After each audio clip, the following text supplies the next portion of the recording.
السلام علیکم سر جی، خدا کے لیے سفر کرتے ہیں اور راستے میں ایک میں آتی، اس میں ختم کرنا کیوں ضروری ہے؟ وعلیکم السلام دانش، در حقیقت جب ہم میں کی بات کرتے ہیں پہلے اپنی ذات کو جاننا پڑتا ہے.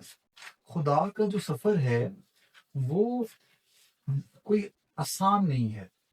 ٹھیک ہے، اگر ہم کہتے ہیں نا پہلے اپنی میں مکا، کسی نے کہا کہ پہلے اپنی میں مکا، تو میں کو ختم کر کے ہم جو سفر طے کرتے ہیں اور خدا کی قربت میں پہنچتے ہیں تو اس کے درمیان کے سفر میں ہی حائل ہوتی ہے.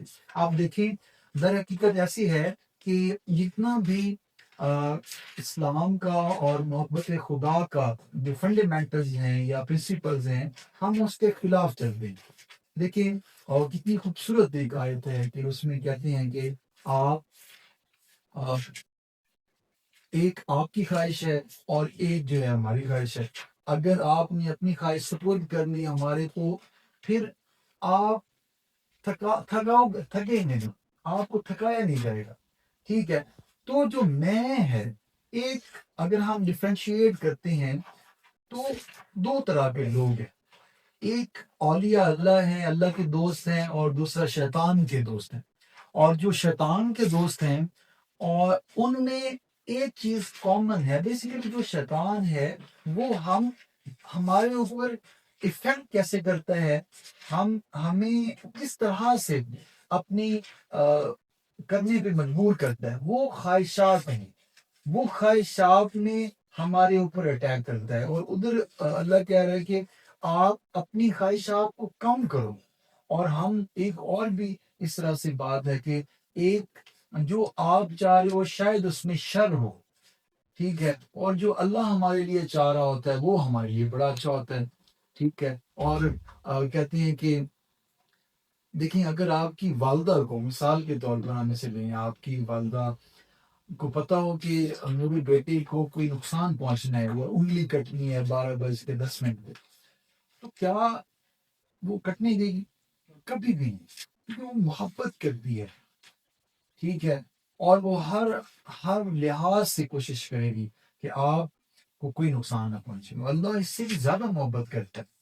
ٹھیک ہے، وہ کس طرح سے آپ کا برا چاہے گا، بس آپ نے اپنی خواہشات سپرد کرنی ہیں اس خدا کے، اور اس کے بعد آپ جب ایک طرح سے پھر پہنچو گے، اپنی خواہشات کو کم کرو گے، کم کرتے جاؤ گے، اور لا حول ولا کے اوپر چلے جاؤ گے کہ جو کچھ ہے میرے رب کی طرف سے ایکسیپٹ کرتے جاؤ گے. بیسیکلی وہ رابعہ بصری ان کا ایک قول ہے کہ اگر میں عبادت کروں اس ڈر سے کہ میں دوزخ میں نہ جاؤں تو یا اللہ مجھے دوزخ میں ڈال دے. وہ کہیں کہ میں عبادت اس طرح سے کروں کہ میں جنت میں بہشت میں جاؤں، یا اللہ مجھ پہ وہ جنت بہشت جو ہے حرام کر.